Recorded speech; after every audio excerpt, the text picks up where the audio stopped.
지금 보시면 워시 연준 의장이 어제 새벽에 인플레 위험이 좀 낮아졌다라는 발언을 했습니다. 당연히 물가가 지금까지 너무나도 많이 올라왔기 때문에 낮추는 것 자체가 어려운 부분이겠지만 어쨌든 물가가 너무 높지만서도 인플레 위험이 낮아졌다라는 의미는 결국에는 앞으로 물가가 좀 더 안정될 수 있다라는 얘기를 한 거예요. 그렇다 보니까 현재 이더리움 같은 경우도 다시 한 번 더 반등을 보이게 되고 그로 인해서 나머지 알트코인들도 다시 한 번 더 바닥 구간에서 또 강하게 반등을 보여주고 있습니다.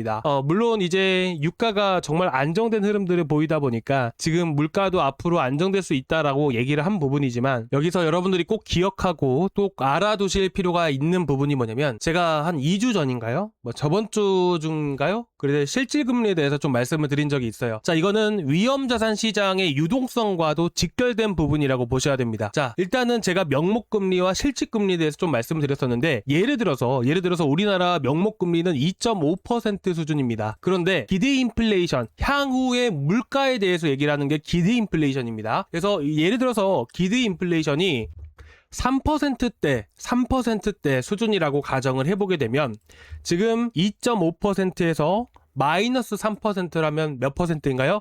마이너스 0.5%이죠. 자, 어떻게 보면 내가 지금 당장의 1년 기준으로 봤을 때 현금 100만 원을 가지고 있다라고 하면 매년마다 0.5%씩 가치가 사라지는 겁니다. 자, 이렇게 될 경우에는 지금 너무나도 적은 수치이지만 이 수치가 벌어지면 벌어질수록 이 자금들은 가만히 놔두면 어쨌든 손실인 거잖아요. 그쵸? 가치가 떨어지는 거예요. 들고만 있어도. 그러니까 어떻게 돼요? 위험자산 시장, 주식시장, 코인 시장, 이런 쪽으로 해서 성장하는 시장 쪽으로 돈이 이동이 되겠죠. 제가 이 수치만 봤을 때는 너무나도 적은 수치인 것은 맞지만 어쨌든 이게 이제 어느 한 과정을 가지고 여러분들께 말씀을 드린 겁니다. 자, 그리고 지금 미국 같은 경우도 예를 들어서 이제 0.25% 25bp 인상을 한다라고 합니다. 그렇죠. 이제 8월 달에 올린다라고 하는데 근데 여기다가 물가까지 낮아진다라고 해볼게요. 자, 그러면 지금 2.5%가 아니라 예를 들어서 3%고 물가가 1%대까지 안정됐어요. 그럼 마이너스 빼게 되면 플러스 2%입니다. 자, 이 말인즉슨 어떻게 될까요? 가만히 내가 돈만 들고 있고 예금에다가 적금만 들어놔도 어쨌든 내가 가지고 있는 자산은 늘어나게 되어 있다라는 거예요. 아무것도 하지 않아도. 이러면 어떤 상황들이 발생돼요? 당연히 위험자산 시장에서 자금들이 이탈하는 상황들이 만들어질 수밖에 없겠죠. 그렇죠. 그래서 지금 금리 인상, 단순하게 금리 인상을 하다 보니까 이제 시장의 자금을 흡수하는 역할을 한다라고 우리가 해석을 하기보다는 좀 더 구체적으로 봤을 때 이런 형상도 있구나 라는 정도로 여러분들이 알고 계셨으면 좋겠습니다. 자, 어쨌든 이거는 시장의 순환이라는 게 어쨌든 시장이 또 성장을 하게 되고 코인 시장도 똑같아요. 투자 자금이 2022년도, 2021년도 최고치를 찍고 투자금도 상당히 많이 늘어났었거든요. 그럴 때 코인 시장도 엄청나게 많이 성장을 했잖아요. 지금은 약간 침체기에 가까운 부분들이지만 어쨌든 성장을 하기도 하고 또 한편으로는 또 침체가 되기도 하고 또다시 돈이 들어오면서 성장을 하기도 하는 겁니다. 현재는 여러분들이 잘 버티고 계신 것들이고 여러분들이 지금 이 시기가 좀 많이 힘든 시기인 것은 맞지만 그래도 또다시 한 번 더 성장하는 시기가 분명히 찾아올 수 있다라고 여러분들이 보셨으면 좋겠고 힘내셨으면 좋겠습니다. 그리고 이제 지난번에 55만 개 관련해서 얘기를 했었잖아요. 근데 이게 여러분들 오해하신 분들이 계시는데 당장에 떨어진다라고 말씀을 드린 게 아닙니다. 떨어질 가능성이 있다라고 말씀을 드렸던 부분들이고 그리고 지금 보시게 되시면 55만 개가 입금이 됐잖아요. 어쨌든 매도를 하기 위해서 거래소에다 입금시킨 것은 사실이에요. 근데 이때 당시에도 제가 사례를 말씀드렸었죠. 마찬가지로 이때 당시에도 급락하기 전에 엄청난 물량을 거래소에서 입금을 했습니다. 자, 이 시기가 언제였었냐면요. 바로 보시다시피 길게 쭉 올라갔던 시기 보이시죠? 한 차례 하얀 색깔이 비트코인 가격인데 올랐다가 떨어질 때 거래소로 엄청난 물량이 입금이 됐어요. 그 시기가 언제였었냐면 바로 2022년도 9월 달이었습니다. 그리고 나서 9월 말 정도에 한 번 더 입금이 되었어요. 그때가 10월달 바닥 구간이었었거든요. 여러분들이 딱 지금 여기까지만 보시더라도 바닥을 다져가고 있잖아요. 바닥 찍고 저점 자체가 계속해서 올라가고 있죠. 그러다가 어떻게 돼요? 그러다가 한 방에 무너집니다. 그렇죠. 제가 이것도 보여드렸었잖아요. 그래서 당장에 떨어지는 것은 아니되 그래도 우리가 어느 정도는 좀 대비를 할 필요가 있다. 이렇게 말씀을 드렸잖아요. 그래서 지금은 여러분들 당장의 반등이 나오긴 하지만서도 어쨌든 우리가 단타를 한다라고 했을 때 당일 단타 혹은 짧게 단타를 하시는 걸 여러분들께 권유를 해드리고 싶습니다. 지금 또 바닥 구간이라고 생각을 해서 매수하려고 계신 분들도 분명히 계실 거고, 단타를 떠나서 이제 물리신 코인이시라든지 아니면 비트코인을 처음으로 매수를 하려고 하시는 분들도 계실 건데, 여러분들이 좀 여유를 갖고 보셨으면 좋겠어요. 시간적인 여유를 좀 길게 해서 갖고 보셨으면 좋겠고, 오늘은 자 메테오라 다시 한번 더 좀 말씀을 드리고, 자 그리고 오늘 또 이제 뒷북 한번 흐름들 보면서 단타 자리를 우리가 어떻게 잡으면 좋을지를 제가 말씀을 드려보도록 하겠습니다. 자, 먼저 저 계속 말씀드렸던 메테오라에 대해서 좀 말씀드리면, 이제는 저희 구독자분들 잘 알고 계실 거예요. 자, 오늘 처음 보시는 분들이 또 계실 수 있기 때문에 한 번 더 다시 말씀을 드리면, 자, 항상 이렇게 급등하는 종목들, 거래대금이 잘 붙고 그리고 꾸준히 올라가는 이런 상승 파동을 그려가면서 움직이는 코인들이 있어요. 예를 들면 이렇게 급등을 했다가 펌핑 주고 그 다음에 다 떨어뜨리고 나서 올라가는 패턴을 가진 코인들도 있지만, 일반적으로 강한 종목들은요, 이런 상승했다가 조정 나왔다가 상승했다가 조정 나왔다가 저점이 올라가면서 고점도 올라가는 이런 형태를 많이 띄죠. 그러니까 이런 구간에서 조정을 보이게 되고 급등을 하기 전에 이 구간을 우리는 뭐라고 얘기를 하죠? 바로 눌림목 구간이구나 라고 얘기를 하게 되는 겁니다. 이 눌림목 구간이 형성되는 구간들은 항상 급등을 한다는 것은 말 그대로 지금 앞에서도 이렇게 급등이 나오잖아요. 그럼 뭐가 동반이 됩니까? 거래량이 동반이 됩니다. 그래서 보통 급등을 했다가 이 눌리는 구간들은 이렇게 거래량이 앞에서 이처럼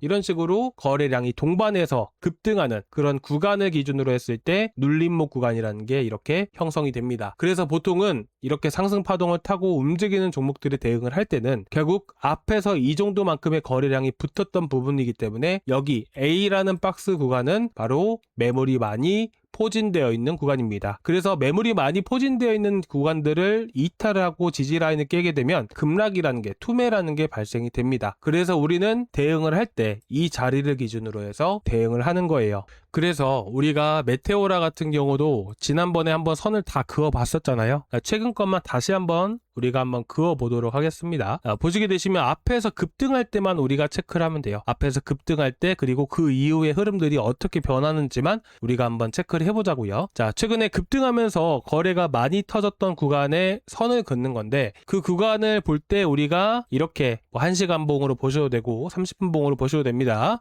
그래서 거래량이 붙었던 시가 구간을 기준으로 해서 선을 한번 그어 보세요. 그리고 앞에서도 지금 여기서 제일 많이 터졌고, 그 다음에 보게 되면 여기랑 여기죠. 여기도 같이 한번 그어 보겠습니다. 그러면 이런 식으로 우리가 이렇게 볼 수가 있겠죠. 그 이후로 쭉 보니까 어떤가요? 이 선 라인들을 이탈을 하나요? 이탈을 안 하죠. 어떻게 보면 여기서부터가 거래량이 제일 많이 터졌던 구간이기 때문에 메테오라의 대응 마지막 마진 노선 위치는 바로 200원 자리인 게 맞습니다. 결국에는 지켜주게 되면서 이평선도, 단기 이평선 구간들도 역배열 상태를 띄다가 다시 한 번 더 재돌파를 하게 되면서 정배열 형태를 띄고 다시 한 번 더 급등을 보여주게 되는 것이죠. 마찬가지입니다. 짧게 우리가 본다라고 했을 때 결국에는 어디서부터 거래가 터졌었죠? 바로 260원, 그리고 그 다음에는 280원 정도가 됩니다. 그래서 이 구간에서부터 해서 거래가 터지면서 상승을 보여주는 거잖아요. 그렇기 때문에 여기서부터 터지기 시작했던 거기 때문에 이 구간을 돌파하고 안착해주고 다시 한 번 더 재돌파하면서 거래량 폭등시키고 그 다음에 급등 나오고, 이런 패턴들이 나온 거예요. 그러면 우리가 메테오라는 275원 정도 요 구간에서 이탈을 하면 우리가 대응을 하는 거다, 이렇게 보셨으면 좋겠습니다. 자, 그리고 지금 보시게 되시면 지난번에도 말씀드렸지만 목표가에 대한 부분들은 정확하게 보긴 어려워요. 왜냐하면 시장 자체가 워낙 변동성이 심하기 때문이고요. 그리고 앞에서 결국에는 대부분의 코인들이 어때요? 앞에서 떨어졌기 때문에 거래가 많이 이루어졌어요. 그리고 대부분은 급락이 한 차례 나왔던 시기들이 분명히 있는데, 이 급락을 우리가 체크를 하는 겁니다. 급락이 나와졌다는 것은 이 구간에 매물이 정말 많이 쌓여 있는 걸까요? 아니에요. 여기 구간은 다 매도 물량이에요. 그렇기 때문에 실질적으로 악성 매물이라고 할 수 있는 부분은 거의 없습니다. 그래서 보통은 급등을 할 때 결국 앞에서 여기서도 거래가 많이 터진 거잖아요. 그렇기 때문에 여기는 매물이 많이 쌓여있는 강한 저항 구간에 해당이 돼요. 상승을 하더라도 305원, 더 올라간다 하더라도 320원, 여기서 정말 거래가 많이 터지면서 올라갔다 그러면 340원, 요 정도까지 여러분들이 보고 대응을 하시면 될 것 같습니다. 아시겠죠? 이렇게 해서 목표가 잡아드렸고 대응 위치들 잡아드렸습니다. 자, 그리고 지금 보게 되면 뒷북, 자, 저희가 바닥에서 투매가 나오게 되고 급락이 나와줬잖아요. 그렇죠? 이런 종목도 저희가 되게 많이 매매했던 거 기억나시죠? 보통 이렇게 급등을 할 때, 바닥에서 급등을 할 때 위쪽에 매물이 많으면 급등을 했다가 물량을 다 쏟아내고 나서 다시 한 번 더 급등할 수 있다 했죠. 예를 들면 최근에 김치코인 중에서 알파코크도 그랬었고요. 예전에 저희가 매매한 게 너무나도 많아가지고 이제 대부분은 잘 알고 계실 겁니다. 자, 앞에서 보게 되면 결국에는 매물이 되게 많다 보니까 윗꼬리 달고 떨어지는 흐름들이 되게 많이 나와요. 일반적으로 이렇게 급락을 했던 코인들은. 그렇죠? 그러니까 100개 중에서 90개 정도가 거의 이런 흐름이에요. 시장이 올라가는 것도 아니기 때문에. 그렇죠? 그래서 이렇게 윗꼬리 달고 떨어지는 이런 펌핑이라는 게 자주 발생이 됩니다. 지금 이제 딥북 같은 경우도 어떻게 보면 다른 코인들과는 조금 다른 부분들이 있어요. 사실은 앞에서 대부분 코인들 여러 번 윗꼬리 달고 떨어지고 윗꼬리 달고 떨어지고 이런 패턴들, 이런 펌핑만 주고 떨어지는 코인들은 여기 구간, 예를 들면 여기 구간에 매물이 되게 많이 쌓여 있어요. 근데 지금 딥북은 어때요? 위쪽에 매물이 쌓여 있긴 해요. 근데 너무나도 위쪽에 쌓여 있어요. 어떻게 보면 이건 매도 물량, 이 투매가 계속 발생이 된 거잖아요. 그렇기 때문에 상대적으로 봤을 때 매물이 거의 없는 위치가 맞습니다. 위쪽으로는. 그렇기 때문에 저는 한 번 더 움직여줄 가능성이 높지 않을까라는 생각이 들게 됩니다. 그렇죠? 자, 그리고 지금 보시면 어떤가요? 지금 보시면 앞에서 거리 터졌던 구간들. 그렇죠? 처음 올라가면서 거리가 터졌던 위치가 바로 요 위치 26원 정도가 됩니다. 한 25.7원 정도가 되거든요. 25.7원. 그렇죠? 그리고 오늘 여기를 돌파를 하면서 시세를 주고 더 올라갔으면 몰라요. 근데 어땠어요? 내려앉았죠. 그러면 어쨌든 이 구간에도 개인의 물량들이 분명히 있을 겁니다. 그래서 한 번에 물량을 털어낸 흐름들이 나와줘야 된다라고 생각을 해요. 뭐 안 나와줄 수도 있어요. 근데 저는 보통 이런 구간에서 들어갔을 때 이게 만약에 파란 색깔 선 51선이라고 가정을 해보게 되면 이런 코인의 가격이 한 차례 이탈을 보여주고 지지를 해주는지 여부를 우리가 체크를 해봐야겠죠. 그리고 만약에 이 51선을 돌파를 한다? 그러면 저는 이때 들어갑니다. 보통은 이럴 때 들어가요. 이평선 정배열일 때는 잘 안 들어갑니다. 그래서 여러분들이 한번 처음 보시는 분들은 체크를 해보세요. 이 구간 돌파하면 어떤 흐름들이 나오는지. 분명히 우리가 5%든 7%든 10%든 간에 수익 구간이 분명히 나올 겁니다. 이렇게 여러분들이 보시면 돼요. 이 가격이 얼마인지 이건 중요하지가 않아요. 51선이 내려왔다가 돌파하고 급등할 수도 있는 거예요. 그건 아무도 모릅니다. 그래서 제가 대략적으로만 이렇게 말씀드리는데 이게 정말 중요합니다. 그래서 제가 구독자 방에서 타점은 말씀을 드리고 있거든요. 저희가 뭐 돈을 받고 하고 있는 것도 아니고 여러분들 구독자분들 수익 드리기 위해서 이렇게 추천을 드리는 건데 이렇게 할 수밖에 없어요. 이걸 해보신 분들은 당연히 아실 수밖에 없습니다. 그래서 웬만하면 구독자 방도 같이 참고해서 보시면 도움이 많이 되실 겁니다. 자, 그리고 일봉상 흐름으로 봤을 때 이전 지지 라인들, 밑꼬리 달고 떨어졌던 지지 라인들, 그리고 몸통 같은 경우도 보게 되면 대략 33.9원, 뭐 31원 요 정도가 돼요. 이 정도까지는 내일 한 번 더 급등이 나오면 이렇게는 한 번 더 움직여줄 가능성이 높다라고 생각을 합니다. 그래서 목표가도 31원대, 34원대 이렇게 보셨으면 좋겠습니다. 자, 오늘 여기까지 준비했고요. 다시 한 번 더 이제 도움 되셨다면 구독과 좋아요 부탁드리고 다음 시간에 또 뵙도록 하겠습니다. 감사합니다.